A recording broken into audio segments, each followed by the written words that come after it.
রাকাত নামাজ পড়ছো, সামনের কাতারের নামাজ, এ বাবাজিরা কিচ্ছু পাওয়া যাইব না। হিংসার যাররা পরিমাণ যদি দিলের মধ্যে থাকে, আমার নবী বলেন হিংসা আমলকে এমন ভাবে শেষ করে দেয় যেমন লাকড়িকে আগুন শেষ করে দেয়।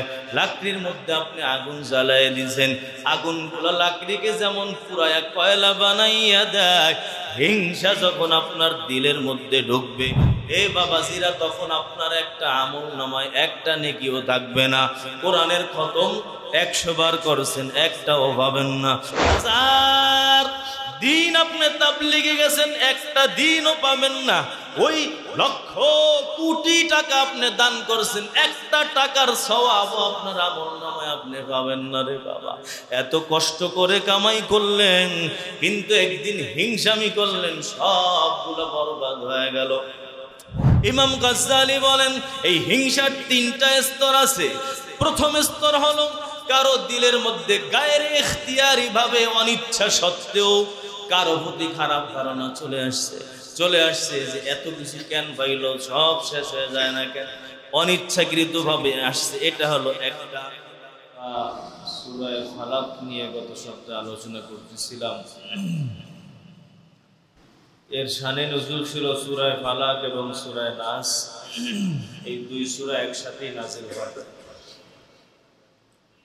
তো আল্লাহ রাসূল সাল্লাল্লাহু আলাইহি ওয়াসাল্লামকে ইহুদি লাবিদ ইবনে আসম সে জাদু করেছিল। এই জাদুকে দূর করার জন্য আল্লাহ তাআলা এই 2 সূরা নাযিল করেন। ফেরেশতা পাঠান, স্বপ্নের মধ্যে একে অপরকে জিজ্ঞাসা করে যে তার কি হয়েছে।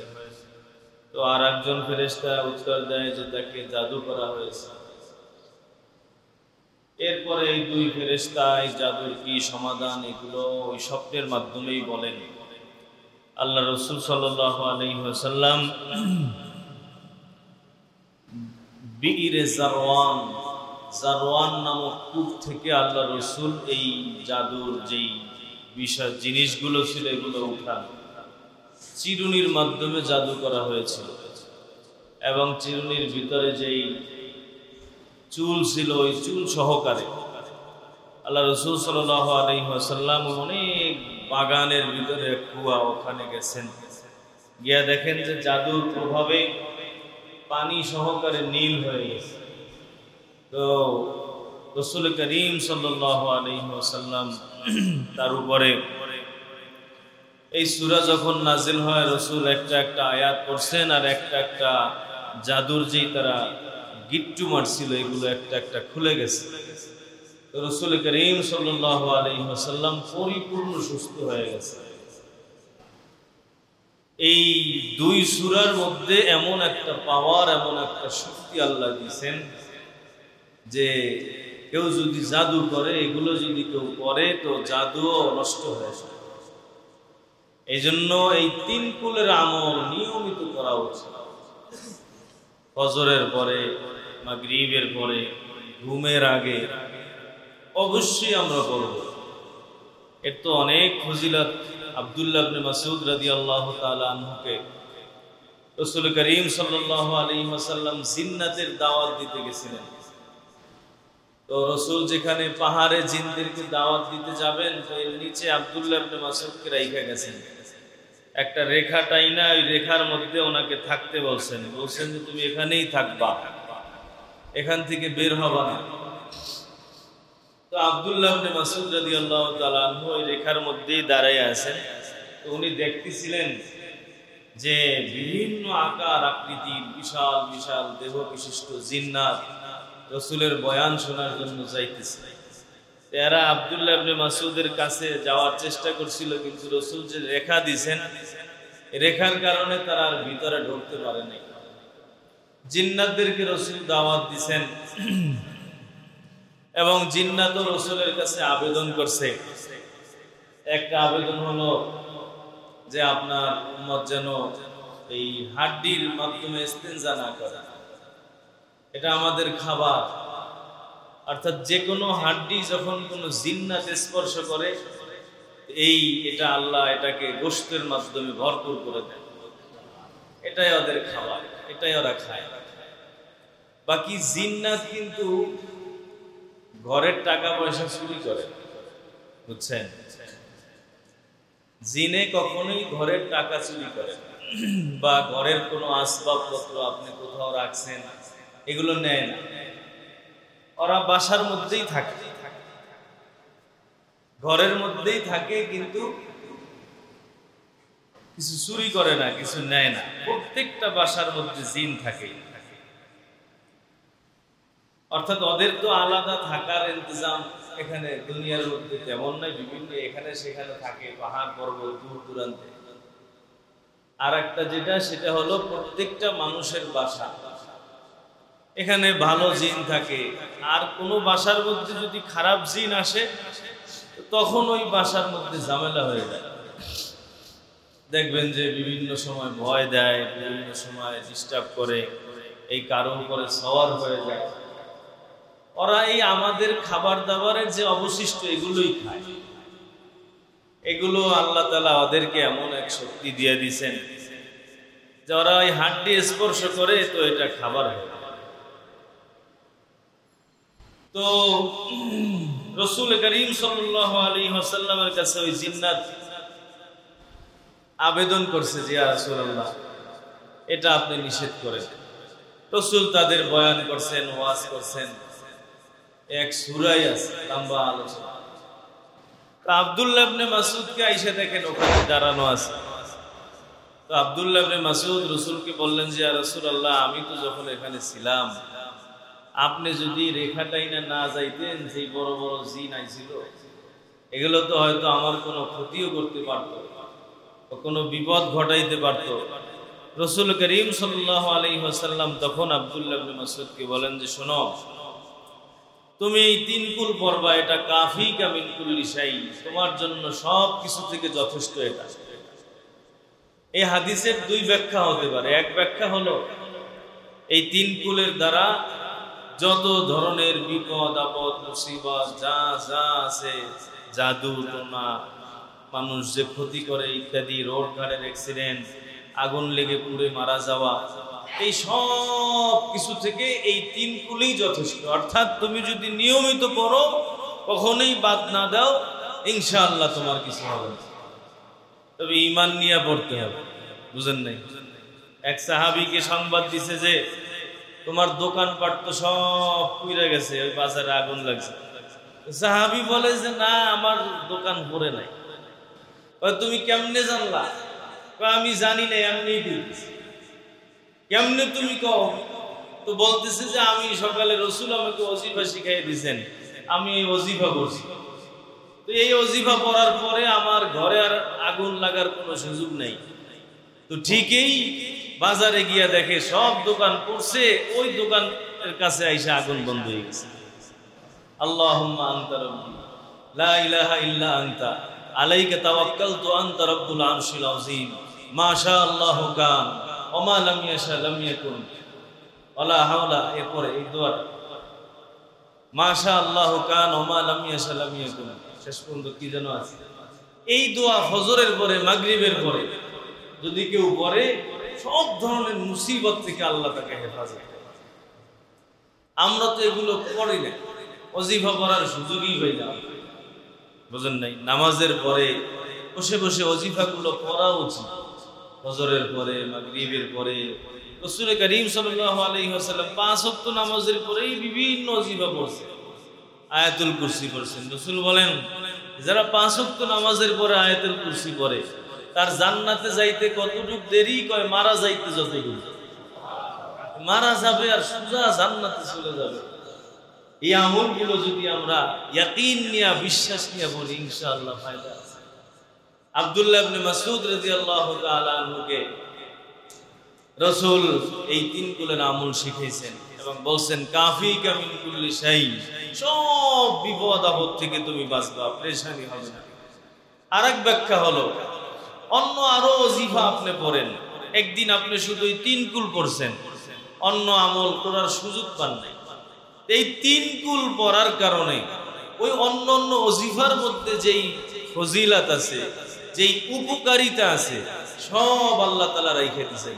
অর্থাৎ কোনোদিন আপনি শুধুই 3 কুল পড়ছেন, বাকিগুলো পড়ার সময় পান নাই, ওইগুলো পড়লে যে সওয়াব হইতো সেটাও পাবেন, ওইগুলো পড়লে যে উপকার হইতো সেটাও পাবেন, শুধু 3 কুলের মাধ্যমে। এটা হলো কাফি কামিন কুলের শাইয়ের আরেক ব্যাখ্যা। তাহলে এটা গুরুত্বপূর্ণ একটা আমল এবং গুরুত্বপূর্ণ একটা সূরা। আল্লাহর হাবিব সাল্লাল্লাহু আলাইহি ওয়াসাল্লামকে জাদু করছেন, এই জাদুর প্রভাব তো রাসূলের উপর আল্লাহ না দেখাইলেও পারত, তাই না? এমন হয়তো যে এরা সবাই মিলে জাদু করছে, আল্লাহ বলছেন যে না, জাদুর কোনো কাজ রাসূলের উপর হবে না। জাদু কোনো কাজ করার ক্ষমতা রাখে না। তারপরও আল্লাহ তাআলা এই জাদুর প্রভাব রাসূলের উপরে প্রকাশ করেছেন। এর আসর রাসূলের উপরে জাহির হয়েছে কেন? উম্মতকে শিক্ষা দেওয়ার জন্য, উম্মতকে জানানোর জন্য, বুঝানোর জন্য যে তোমাদের উপরেও যদি এমন মুসিবত আসে, কারণ আসবেই, হিংসুকের অভাব নাই, ঠিক কিনা বলেন? এই সূরার শেষেই আল্লাহ বলছেন হিংসুকের থেকে পানা চাই, যখন সে হিংসামি করে। হিংসা করেই তো এগুলো করে। রাসূলকে যে জাদু করছে এটা হিংসা। ইহুদিরা দেখছে সব নবী আমাদের ঈসা আলাইহিস সালাম থেকে আসছে, বনি ইসরাইল থেকে আসছে, আর মুহাম্মদুর রাসূলুল্লাহ শুধু ইসমাঈল আলাইহিস সালাম থেকে আসছে। এটা ওরা মানতে পারে না, ওদের ইগোতে লাগছে, হিংসায় লাগছে, এটা ওরা মানবেই না। রাসূলকে ওরা মানতেই পারে না, যার কারণে ওরা ওদের ইহুদি ধর্ম ছাইরা ইসলাম ধর্ম গ্রহণ করে নাই। এইটাই কারণ যে আমাদের বংশ থেকে সব নবী আসছে, এই মুহাম্মদ কেন অন্য বংশ থেকে আসছে, আমরা এর মানি না। হিংসা, নিজেদের অহংকার, এগুলো ওদেরকে ধ্বংস করছে, শেষ করছে। এই হিংসা করেই আর রাসূল করিম সাল্লাল্লাহু আলাইহি ওয়াসাল্লামের উপর জাদু পর্যন্ত করছে। বুঝেন, ওরা কোনো লাইন বাদ রাখে নাই। রাসূলকে ক্ষতি করার যত চেষ্টা আছে সব ওরা করে গেছে, কিন্তু কাজ হয় না, ঠিক কিনা বলেন? এরকম ইসলামের দুশ্মন যুগে যুগে আসবে, একদল যাইব আর একদল নতুন দুশ্মন বজাইব, বুঝেন না? নতুন নতুন আবিষ্কার, নাস্তিক মোস্তা, ফজলুর রহমান বিএনপি বলে যে এই হুজুরেরা চাইয়া চিন্তা খায়, 200-500 টাকায় হান্দা হান্দা পায়। শোনেন না এই বক্তব্য? শোনেন না? মানে তার মনেই নাই যে আগের লোকেরা কি কইরা কি হয়ে গেল, এর কোনো খবরই নেই। কোন স্বর্গে বসবাস করে আল্লাহ জানে। যে হুজুর কোনো কাম নাই, খায় ঘুমায়, এরা সব গরিব গরিব মানুষ, সব মাদ্রাসায় পড়ে, 97% সব গরিব ফকির। তুচ্ছ তাচ্ছিল্য কাকে বলে, এই সব ভাষাও ব্যবহার করে এক বক্তব্য দিছে, আপনারা শুনেন। এগুলোর ঈমান নাই, এগুলোর ঈমান নাই, এগুলোকে আপনারা নেতা বানায়েন, বুঝেন না? এই বক্তব্য দিলে মানুষ রাগ হয়ে যায়। রাগ হবেন না, আপনার ঈমান আগে, ঠিক কিনা বলেন? জোরে বলেন। আপনার ঈমান আগে, এরপর হলো আপনার নেতা। আপনি এমন লোককে নেতা বানাইছেন যার ঈমান নাই, বেঈমান। ওই বেঈমানের পিছে ঘুরলে আপনার ঈমান থাকবে না। ইসলামকে যারা তুচ্ছ তাচ্ছিল্য করে, ওদের ঈমান থাকে না। আল্লাহ নবী সাল্লাল্লাহু আলাইহি ওয়াসাল্লামকে আল্লাহ সম্পদ কম দেন নাই, কিন্তু রাসূল না খেয়ে রইছেন। এমনকি রাসূলকে আপনি ফকির বলবেন? এই লাইনটার সিস্টেমটা আল্লাহ এমন রাখছে যে বেশি সম্পদ যারা পায় ওরা তো অন্য দিকে চলে যায়, তাই না? এই যে গুনাহ খাতা গরিব মানুষে বেশি করে না ধনীরা বেশি করে? টাকা আছে, অভাব নাই, দুবাই গিয়ে গুনাহ করে, ওখানে গিয়ে গুনাহ করে, সেখানে গিয়ে গুনাহ করে, মদের বোতলে একটার পর একটা লাখ লাখ টাকা খরচ করে। গরিব মানুষ রিক্সাওয়ালায় খায় মদ, ও তো পানি খাইতেই পায়, মদ খাইব। বড় লোকেরা এগুলো করে। বেশি টাকা যত বাড়ে গুনাহ তত বাড়তে থাকে। রাসূলকে আল্লাহ অফার করছেন যে আপনি বলেন এই পাহাড়কে সোনা বানায় স্বর্ণ হয়ে যাবে, আপনি সবচেয়ে বড় ধনী হবেন। রাসূল বলেন যে না, আমি এক বেলা খাবো, এক বেলা না খেয়ে থাকবো, আর ওই বেলা আল্লাহর কাছে দোয়া করবো, এটাই আমি চাই। দারুল উলুম দেওবন্দের উসুলে হাসতে গানার মধ্যে একটা আছে, অর্থাৎ 7টা মূলনীতি। এর মধ্যে একটা হলো যে মাদ্রাসার কোনো নিজস্ব আয়ের উৎস থাকবে, অর্থাৎ দারুল উলুম দেওবন্দ ইন্ডিয়ার যে সবচেয়ে বড় মাদ্রাসা দেওবন্দ মাদ্রাসা, এখানে লেখা আছে যে মাদ্রাসার কোনো নিজস্ব আয়ের উৎস থাকবে না, অর্থাৎ এমন যে প্রতি মাসে মাসে লাখ লাখ টাকা আসতেছে। এটা কেন করছে? এটার কারণই এইটা যে আমাদের কোনো আয় উৎসের ইন্তজাম নাই। আমরা আল্লাহর কাছে রাত্রেবেলা কান্নাকাটি করি, তাহাজ্জুদ করে আল্লাহর কাছে বলবো, আল্লাহর কাছে যাবো, আল্লাহ ইন্তজাম করবে। এভাবেই চলবে দিনের কাজগুলো। এই যে মসজিদগুলো আপনারা টাকা দিয়া দিয়া তৈরি করছেন, মসজিদগুলো আপনারা টাকার মাধ্যমে চলান, এটারে কি আল্লাহ বানাইতে পারতেন না? এই বলেন, এই যে এত সুন্দর সুন্দর কাশ্মীরকে আল্লাহ এত সুন্দর বানাইছে, পুরা বিশ্বের কত সুন্দর পাহাড় পর্বত আল্লাহ বানায় রাখছে। এই পাহাড়গুলো যদি আপনি আমি বানাইতে যাইতাম এই পাথরের মাধ্যমে, কত খরচ হইত? এই সুন্দর সুন্দর সমুদ্র আল্লাহ বানাইছেন, এগুলো যদি আপনি আমি বানাইতে যাইতাম, দুবাইওয়ালারা নিজেরা ওই সমুদ্র বানাইছে একটু ঢেউ খাওয়ার জন্য, নদী বানাইছে, পয়সা খরচ করে। আল্লাহ এমনি বানাই রাখছে, সব ইন্তজাম করছে। এই গাছপালাগুলো যদি সব আপনাকে আমাকে বাঁচাই রাখতে হইতো, টাকা খরচ হইতো না? আল্লাহ সব কিছুর ইন্তজাম করছেন। এই আল্লাহর ঘর মসজিদ, এটা বুঝি আল্লাহ বানাইতে পারতেন? পারতেন। কেন বানান নাই? যে আমার বান্দা বান্দিকে আমি কাজে লাগাই, ওরা আমার ঘরকে খেদমত করে করে ওরা সফল হয়ে যায়, এক একজন জান্নাত কামাই করে ফেলুক। এই জন্য আল্লাহ এগুলো করেন নাই। আমাদের হযরত বলেন যে দেখো আল্লাহ তাআলা পুরা দুনিয়াকে কত সুন্দর করে সাজাইছেন, কিন্তু বাইতুল্লাহর আশপাশে কোনো গাছগাছালি আছে? কাবা ঘরের আশপাশে সব মরুভূমি আর মরুভূমি। অথচ কাশ্মীরকে কত সুন্দর বানাইছেন। ওই যে আমরা সাজেক ঘুরতে যাই, বান্দরবন যাই, ওই যে কক্সবাজার যাই, কুয়াকাটা যাই, কত সুন্দর করে আল্লাহ বানাইছেন। বিশ্বের কত দেশ, কত সৌন্দর্য আল্লাহ করছেন। কিন্তু তায়েফ, মক্কা মদিনার মধ্যেই একটা জায়গা তায়েফ, ওটা কত সুন্দর, কিন্তু কাবা ঘরের আশপাশে নাই, কিছু নাই, অসুন্দর। এটা কেন করছে? হযরত বলেন যে এর কারণ হলো এটা, যে মানুষ যাতে আমার ঘরে যখন আসে তখন তাদের নজর অন্যদিকে না যায়, ওদের সবার নজর যেন বাইতুল্লাহর দিকে থাকে। বাইতুল্লাহকে কেন্দ্র করে আসছে, বাইতুল্লাহর দিকেই যেন তাকায়া থাকে আর চোখের পানি ঝরায়, আশপাশের সৌন্দর্যের দিকে তাদের নজর যেন না যায়। এই জন্য মসজিদগুলোর মেহরাব এত চাকচিক্য করতে নাই। কারণ নামাজে আসলে কি করবে? খালি এই দেখতে থাকে বিষয়, তাই না? এই জন্য সাদা মাঠা করা উচিত, মসজিদও সাদা মাঠা হওয়া উচিত। এমন কোন কারুকার্য সামনে না করা যেগুলো মানুষের নামাজে ডিস্টার্ব করে, মানুষের ইবাদত বন্দেগীতে খলল হয়, এই বিষয়ে খেয়াল রাখে। এই যে হিংসা করে মানুষ কোথায় যায়, এই যে তার যে বক্তব্য আলেম ওলামাদেরকে নিয়া, এটা হিংসার অহংকার। নিজেকে সে বড় মনে করতেছে আর হিংসা করতেছে আলেমদের, এই জন্যই বক্তব্য দিতেছে। তাহলে এই বক্তব্য সে দিত না। কই এত বছর তো আপনি 16 বছর কোনো বক্তব্য তো দিতে পারেন না, আমার এখন আপনার এত কিসের পাওয়া যায়? ক্ষমতা এসে গেছে। রাগ করে না, কেউ রাগ করবেন না ভাইজান। এই সমস্ত বক্তব্যের প্রতিবাদ করবেন আপনারা, যেই দলেরই আপনারা হন। ইসলাম কোরআন হাদিসের বিরুদ্ধে যারা বলবে তাদের পক্ষে আমরা, ঠিক কিনা বলে?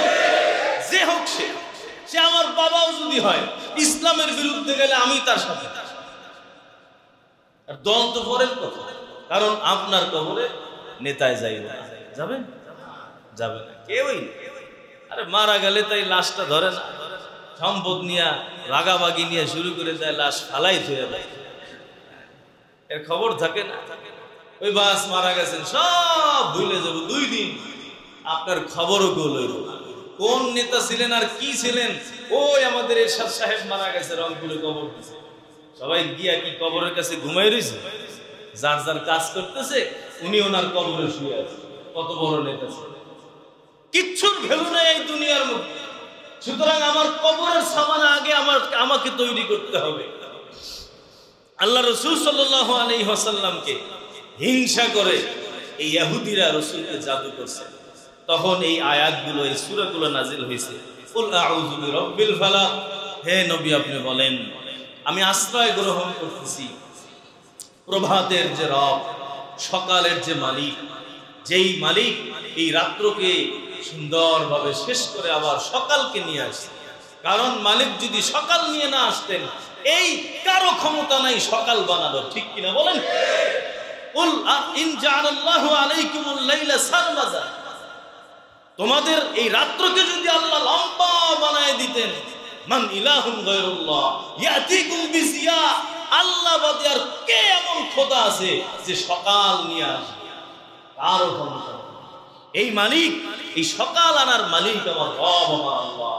আল্লাহর নবীকে বলা হয়েছে, নবী আপনি বলেন আউযু বিরাব্বিল ফালাক, যেই মালিক রাতের পরে অন্ধকারের পরে আলো নিয়ে আসেন, সমস্যার পরে সমাধান নিয়ে আসেন, অসুবিধার পরে সুবিধা নিয়ে আসেন, সব ঝামেলার পরে আল্লাহ তাআলা ঝামেলাকে মিটায় দেন, রবের কাছে আমি আশ্রয় গ্রহণ করছি। মিন শাররি মা খালাক, আল্লাহ যা কিছু সৃষ্টি করছেন তার যত অনিষ্টতা আছে এর থেকে আল্লাহর কাছে আমি পানা চাই, আশ্রয় চাই। আল্লাহ তাআলা এই দুনিয়ায় সব কিছু স্রষ্টা। সাপ যেমন বানাইছেন, মানুষ তেমন বানাইছেন। বাঘ ভাল্লুককে বানাইছেন আল্লাহই বানাইছেন।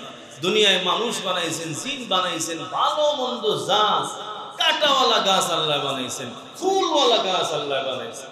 এমন কোন জিনিস পাওয়া যাবে না যেগুলো আল্লাহ বানায় না। কিছু জিনিসের মধ্যে কিছু অনিষ্টতা আছে, তো আল্লাহ নবী শিখানো হচ্ছে, নবী বলেন রব আপনি যা কিছু সৃষ্টি করছেন এর মধ্যে যেই যেই মাখলুক সৃষ্টির মধ্যে যে অনিষ্টতা আছে এর থেকে আমি আপনার কাছে আশ্রয় চাই, পানা চাই। অমিন শাররি গাসিকিন ইযা ওয়াকাব, এবং আমি আপনার কাছে পানা চাই রাতের অন্ধকার থেকে। ইযা ওয়াকাব, যখন সেটা ঘনীভূত হয়, রাতের অন্ধকার যখন আরো গভীর হয়, এই রাতের অন্ধকার থেকে আমি আপনার কাছে পানা চাই। গত সপ্তাহে বলেছিলাম একটা তো হলো বাহ্যিক অন্ধকার, আর একটা হলো দুনিয়ায় যত নাফরমানি গুনাহ আছে সবগুলো একটা একটা অন্ধকার। এই অন্ধকার থেকে আল্লাহর কাছে পানা চাওয়া হয়েছে, কারণ অন্ধকারেই মানুষকে গুনাহের মধ্যে লিপ্ত করায়া দেয়। মানুষ যত অন্যায় করে, বেশিরভাগ অন্যায় রাত্রে করে, বেশিরভাগ অপরাধ রাত্রেবেলা করে, বেশিরভাগ অন্যায় মানুষ জুলমাতের মধ্যে যখন থাকে তখন মানুষ করতে থাকে। গুনাহ এটা একটা অন্ধকার, গুনাহের পরিবেশ এটা একটা অন্ধকার। ওখানে যখন যায় মানুষের গুনাহ হইতে থাকে। আল্লাহর কাছে বলা হচ্ছে যে আল্লাহ আমি আপনার কাছে পানা চাই রাতের অন্ধকার থেকে। যখন সেই অন্ধকার ঘনীভূত হয়, আরো গভীর হয়, অন্ধকার আরো গাঢ় হয়, এটার থেকে আমি আপনার কাছে পানা চাই। এই তর্জমাগুলো যদি খেয়াল করে পড়া হয়, দেখবেন যে গুনাহের যে অন্ধকার এটা থেকে আল্লাহ বাঁচাবে। কারণ গুনাহের অন্ধকারই সবচেয়ে মারাত্মক।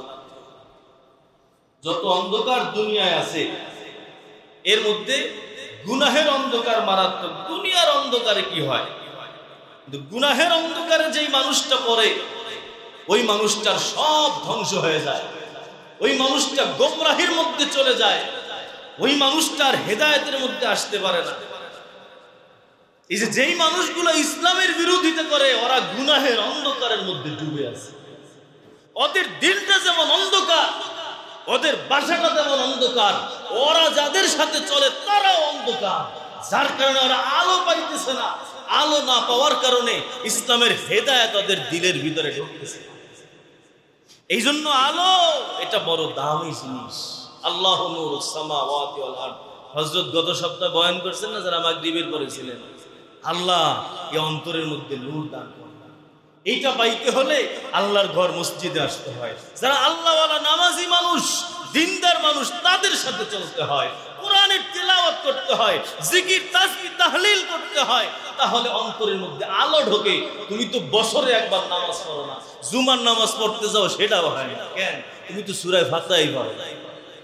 তোমার ভিতরে আলো কোত্থেকে থাকবে? কোরআনের কদর তুমি কেমনে বুঝবা? হাদিসের কদর তুমি কেমনে বুঝবা? ইসলাম কাকে বলে তুমি কেমনে চিনবা? তোমার তো ওই ক্ষমতা নাই। এখানে তো শয়তানের বাসা, ঠিক কিনা জোরে বলে? এ ভাই, এই জন্য অন্ধকার থেকে মুক্তি পাওয়া বড় জরুরি, বড় জরুরি। যেই মানুষটা অন্ধকারের মধ্যে থাকে তার দুনিয়াও শেষ, তার আখিরাতেও শেষ। দুনিয়ার অন্ধকার যেমন ক্ষতির কারণ হয়, আখিরাতের অন্ধকার এটাও মারাত্মক ধরনের ক্ষতির কারণ হয়ে দাঁড়ায়। আল্লাহ নবীর কাছে এজন্য বলা হয়েছে, নবী আপনি বলেন অমিন শাররি গাসিকিন ইযা ওয়াকাব, হে আল্লাহ আপনার কাছে আমি পানাহ চাইতেছি রাতের অন্ধকার থেকে যখন সেটা আরো গভীর হয়। এরপর বলেন অমিন শাররিন নাফাসাতি ফিল উকাদ, আপনার কাছে আমি আশ্রয় চাইতেছি। একটা একটা আয়াত পড়ছেন আর একটা একটা জাদুর গিট্টু করছেন।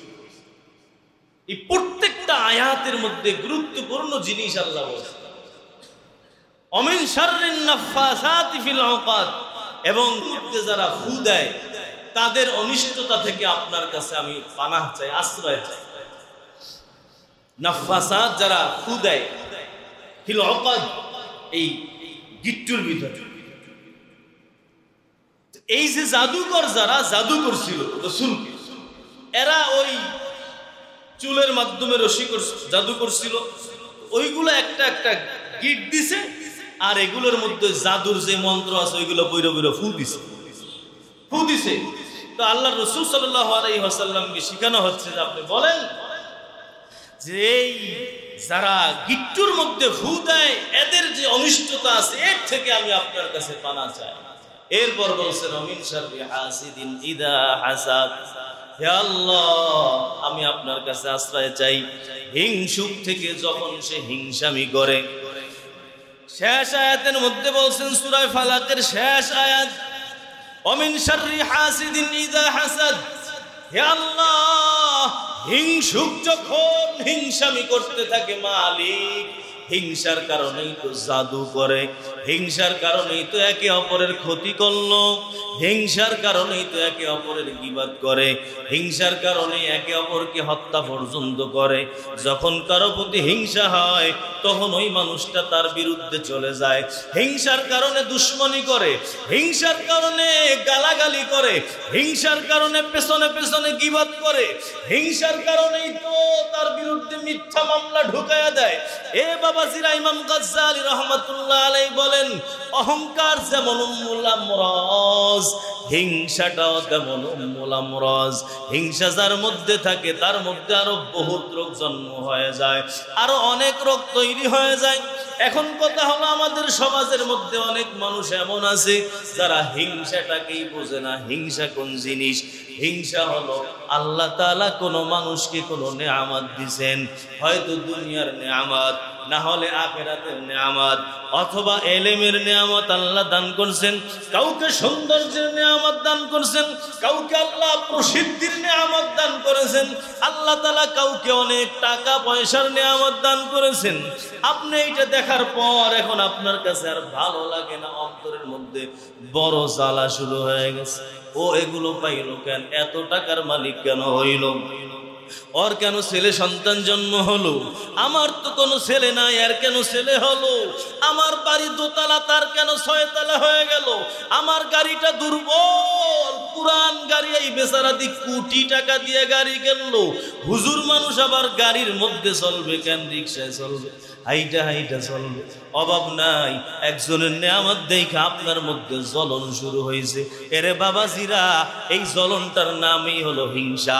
একটা মানুষ ভালো ভালো বাজার করলো, আপনি বাজারের ব্যাগ দেখে শুরু করছেন পিছন দিয়ে, দেখো কোথায় পায় এত টাকা, কোথায় পায়, কেমনে বাজার করে, কে বলছে তোমাকে এই জিম্মাদারি? কে দিছে? ফেরেশতা আছে না?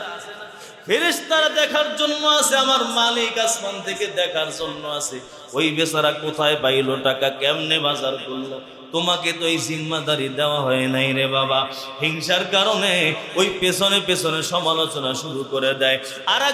আরেকজনের উন্নতি দেখা নিজের অন্তরের মধ্যে চলতে থাকে, এইটার নামই হলো হিংসা। আমার নবী বলেন, শোনো, ইন্নাল হাসাদা ইয়াকুলুল হাসানাত কামা তাকুলুন নারুল হাতাবা। হিংসা যখন তুমি করবা এর দ্বারা কি ক্ষতি হয়? আখিরাতের ক্ষতি হলো আমল নামার মধ্যে একটা আমল নামাও পাবা। যত তাহাজ্জুদ পড়ছো কোনোটা তালাশ করে পাবা না, যত হাজার লাখ টাকা দান করছো এক টাকাও কিয়ামতে গিয়া তালাশ করে পাবা না, যত রাকাত নামাজ পড়ছো সামনের কাতারের নামাজ এ বাবা দিলে কিচ্ছু পাওয়া যাইব না। হিংসার যাররা পরিমাণ যদি দিলের মধ্যে থাকে, আমার নবী বলেন হিংসা আমলকে এমন ভাবে শেষ করে দেয় যেমন লাকড়িকে আগুন শেষ করে দেয়। লাকড়ির মধ্যে আপনি আগুন জ্বালায় দিয়েছেন, আগুনগুলো লাকড়িকে যেমন পুরায়া কয়লা বানাইয়া দেয়, হিংসা যখন আপনার দিলের মধ্যে ঢুকবে এ বাবাজিরা, তখন আপনার একটা আমল নামায় একটা নেকিও থাকবে না। কোরআনের খতম 100 বার করছেন, একটাও পাবেন না। হাজার দিন আপনি তাবলীগে গেছেন, একটা দিনও পাবেন না। ওই লক্ষ কোটি টাকা আপনি দান করছেন, একটা টাকার সওয়াব আপনার আমলনামায় আপনি পাবেন না রে বাবা। এত কষ্ট করে কামাই করলেন, কিন্তু একদিন হিংসামি করলেন, সবগুলো বরবাদ হয়ে গেল। ইমাম গাজ্জালি বলেন এই হিংসার 3টা স্তর আছে। প্রথম স্তর হলো কারো দিলের মধ্যে গায়ের ইখতিয়ারি ভাবে অনিচ্ছা সত্ত্বেও কারো প্রতি খারাপ ধারণা চলে আসছে যে এত কিছু কেন পাইল, সব শেষ হয়ে যায় না কেন, অনিচ্ছাকৃত ভাবে আসছে। এটা হলো একটা। দ্বিতীয় স্তর, এইটা যখন ভিতরে আসছে ওই বেচারা এখন দিলে দিলে অন্তরে অন্তরে বলতেছে সবগুলো ধ্বংস হয়ে যাক। বাড়ির উপর একটা ঠাডা কেন পড়ে না, গাড়িটা কেন অ্যাক্সিডেন্ট হয় না, টাকাগুলো কেন শেষ হয়ে যায় না, মামলা কেন খায় না, এই যে দিলে দিলে দিলে দিলে দোয়া করতেছে, এটা হলো হিংসার দ্বিতীয় স্তর। তৃতীয় স্তর হলো এই কারণে ওই বেচারা এখন আমলে প্র্যাকটিক্যালি আমল করতেছে। কেমনে? কয় মানুষের কাছে বলতেছে জানো গাড়ি কই পাইছে, সুদের টাকা দিয়ে গাড়ি কিনছে, ঘুষের টাকা দিয়ে গাড়ি কিনছে, জানোনি এই যে এত কিছু কোথায় পাইছে, এমনে এমনে এমনে এমনে পাইছে। গিবাত শুরু করে দিছে, হিংসার প্রতিফলন ঘটাইতেছে।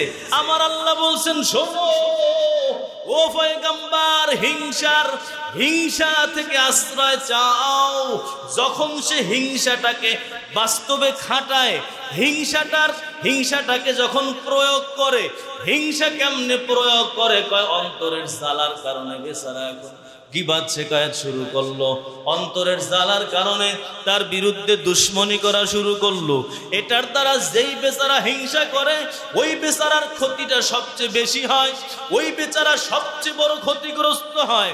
কিন্তু যার ব্যাপারে হিংসা করা হলো সেও যখন বাস্তব প্রতিফলন যখন ঘটানো হয়, অনেক সময় ওই বেচারাটাও বিপদের মধ্যে পড়ে যায়। মিথ্যা একটা অপবাদ সমাজের মধ্যে ছড়ায় দিল, ওই বেচারা এখন বিপদের মধ্যে পড়ে গেল। সম্মানিত মানুষ, কিন্তু তার সম্মানটা নষ্ট হয়ে গেল। আমার আল্লাহ বলেন এই যে হিংসার যখন বাস্তব প্রতিফলন ঘটে, যার ব্যাপারে হিংসা করা হয় তারও কিছুটা ক্ষতি হয়। আমার নবীকে জন্য বলছেন নবী আপনি আল্লাহর কাছে দোয়া করেন, ও মালিক হিংসুক যেন তার হিংসার প্রতিফলন ঘটাইতে না পারে। কারণ যখন প্রতিফলন ঘটায় এর দ্বারা যার ব্যাপারে হিংসা করা হয় তারও ক্ষতি হয়ে যায়। এই 3টা স্তর, প্রথম 2 স্তর আল্লাহ তাআলা মাফ করে দিবেন। কারণ অন্তরের মধ্যে ধ্যান ধারণা চিন্তা চেতনা এটার মালিক কেউ না। অন্তরে কি চিন্তা আসবে, অন্তরে কি খেয়াল আসবে, কি ধ্যান ধারণা আসবে, এটা কারো ইখতিয়ারের মধ্যে নাই। যেহেতু অন্তরের চিন্তা এটার মালিক আমার আল্লাহ, এই জন্য প্রথম 2 স্তরকে আল্লাহ তাআলা মাফ করে দিয়েছেন। লাস্টের স্তরের মধ্যে হলো সমস্যা, হিংসার কারণে গীবত করলো। এ বাবাজিরা এই গুনাহটা আল্লাহ তাআলা তোমাকে মাফ করবেন না। যে অন্যায়টা তুমি করছো এই অন্যায়টা আল্লাহর কাছে চাইলেও কোনোদিন মাফ হবে না। কারণ আল্লাহর হক নষ্ট করছো সেটা আল্লাহর কাছে বললেই মাফ হয়ে যায়। বান্দার হক যখন নষ্ট করা হয়, ওই আমার মালিকের কাছে 1000 যদি মাফ চাও আমার আল্লাহ মাফ করবেন না। বান্দার হক, সেই বান্দার হক নষ্ট করছো, তার হাতে পায়ে ধইরা মাফ চাইতে হবে রে ভাই। ও ভাই, তোমার তো আমি গীবাত করছি অমুক মানুষের কাছে, আমি বুঝি নাই, এখন আমার অনুশোচনা আসছে, আমার বুঝ হইছে, আমি আল্লাহর কাছে তওবা করছি।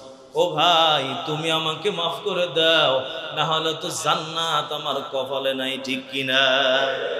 গীবাত যারাই করব, গীবাতের গুনাহ আমার আল্লাহ মাফ করবেন না। এই গীবাত যার করা হয়েছে তার ব্যাপারে তার কাছে কি আল্লাহর ওই বেচারার কাছে মাফ চাইতে হবে।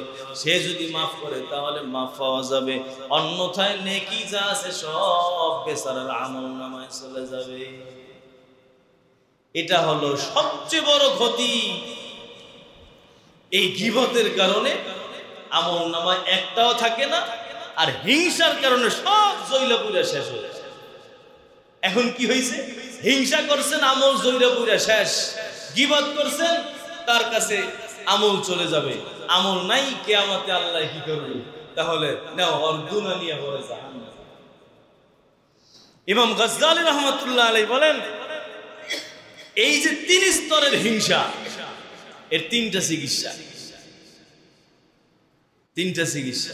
1 নম্বর চিকিৎসা হইল এই যে ভিতরে যে কারো প্রতি ধারণা আসছে যে তার এগুলো শেষ হয়ে যাক, এগুলো পাইলো কেন, ভাল লাগে না, এটার জন্য প্রথম যে 2 স্তর, এর জন্য আল্লাহর কাছে মাফ চাওয়া, যে আল্লাহ আমার তো এটা ভুল হয়ে গেছে, আমার এটা ভুল হয়ে গেছে, আমাকে তুমি মাফ করে দাও। এটা হলো 1 নম্বর। দ্বিতীয় যেটা, অর্থাৎ হিংসার কারণে আল্লাহর কাছে কইছেন যে আল্লাহ আর এইটা ধ্বংস হয়ে যাক, এইটা না পায়, এইটা না পায়, এর প্রতিশোধ কি? ঔষধ কি? ঔষধ হলো আল্লাহর কাছে ওই বেচারার জন্য হাত জাগাবেন। যার জন্য হিংসা লাগে তার জন্য বলবেন যে আল্লাহ, তুমি ওই বেচারার বিল্ডিংটা দেখে আমার ভিতরে হিংসা লাগছে, আল্লাহ তুমি আরে আরো 6 তলা আরেকটার মালিক না। দেখবেন যে কেমন জ্বলাটা চলে ভিতরে, অ্যান্টিবায়োটিক, সাথে সাথে হিংসা সব পুইরা তছনছ হয়ে যাবে। কারণ যার জন্য আপনি দোয়া করেন তার জন্য কি দিলে বদদোয়া আসবে জীবনে? এলো 2 নম্বর চিকিৎসা। আপনি যার ব্যাপারে হিংসা কইরা কইরা দিলে দিলে বদদোয়া করছেন, ওই বেচারার জন্য এখন আপনি আল্লাহর কাছে দোয়া করেন যে আল্লাহ এই বেচারারে আরো দাও, আরো দাও, এর সুনাম বাড়ায় দাও, এত নেতা হইছে আমার দেখা হিংসা লাগতেছে, আল্লাহ এরা বড় নেতা বানাই দাও, সরকার প্রধান বানাই দাও। দেখেন যে ভিতরে কেমন জ্বালানি লাগে। ইমাম গাজ্জালী বলেন যে এগুলো অ্যান্টিবায়োটিক ঔষধ।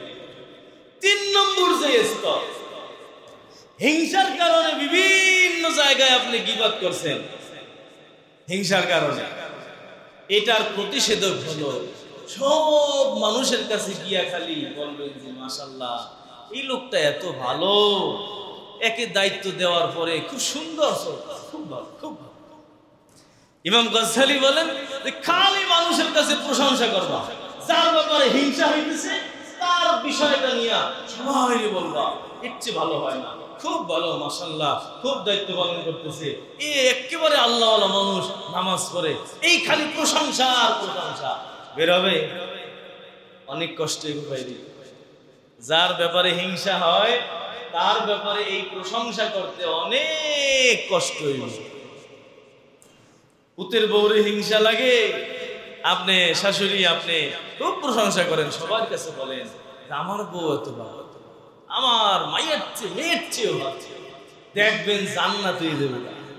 আপনার শাশুড়ির হিংসা লাগে, দেখতে পারেন না একদিন বেড়াইতে আইলে খালি জ্বলে, শাশুড়িরে খালি দাওয়াত দিয়ে দিয়ে খাওয়া, মায়ের মতো আদর করেন, মার কাছে বলেন যে তুমি কি খেদমত করছো, এটা আমার শাশুড়ি ভালো, সমাধান হয়ে যাবে সব। ইমাম গাজ্জালী রাহমাতুল্লাহ আলাইহি বলেন এই হিংসার 3 স্তরের 3টা চিকিৎসা। 1 চিকিৎসা আল্লাহর কাছে মাপ চাওয়া, দ্বিতীয় চিকিৎসা ওই বেচারার জন্য দোয়া করা, তৃতীয় চিকিৎসা হলো তার ব্যাপারে সবার কাছে প্রশংসা করা যে এই মানুষটা খুব ভালো ভালো, দেখবেন আর থাকবে না হিংসা। এ ভাই, কারণ হিংসা যদি লালন পালন করেন, আখেরাতে কোনো নেকি থাকবে? কিচ্ছু থাকবে না। তার চেয়ে ভালো ওনার প্রশংসা কইরা নিজেরে বাঁচাইয়া আমি আমার জান্নাতের ঘর বাড়ি বাঁচাইলাম, আগুন লাগাইয়া পোড়ানোর চেয়ে নিজের ঘর বাড়ি নিজে ধ্বংস করার চেয়ে যদি কারো প্রশংসা কইরা নিজের ঘর বাড়ি আখেরাতের বাঁচান যায়, ভালো না? অনেক ভালো, অনেক ভালো। আল্লাহ তাআলা আমাদেরকে এই সূরার মধ্যে আল্লাহ যেগুলো বলছেন, সর্বশেষ ওমিন শাররি হাসিদিন ইযা 3 নম্বর স্তরটা বলছেন। হিংসুক যখন তার হিংসাকে প্র্যাকটিক্যালি ময়দানে খাটায়, এর থেকে আল্লাহ আশ্রয় চাইতে বলছেন। কারণ প্রথম যে দুইটা, এটার থেকে মানুষ বাঁচতে পারে, এটা অন্তরে এমনি আইসেই যায়। হঠাৎ করে একটা খারাপ চিন্তা আইসেই গেল, এটার দ্বারা কিচ্ছু হয় না। খারাপ চিন্তা যদি আপনি বাস্তবে খাটান, তখন হইল সমস্যা। হিংসার চিন্তা আসতেই সমস্যা, বাস্তবে খাটানো না সমস্যা। এটার থেকে আল্লাহ আশ্রয় চাইতে বলছেন। কারণ এর দ্বারা যে হিংসা করে তার যেমন ক্ষতি হয়, যার বিরুদ্ধে হিংসা করলো তারও কিছুটা ক্ষতি হয়। আল্লাহ তাআলা আপনাকে আমাকে সকলকে পরিষ্কার এবং স্বচ্ছ অন্তর দিল নিয়ে এই দুনিয়া থেকে জান্নাত কামাই করে যাওয়ার তৌফিক নসিব করেন। ওয়া আখিরু দাওয়ানা।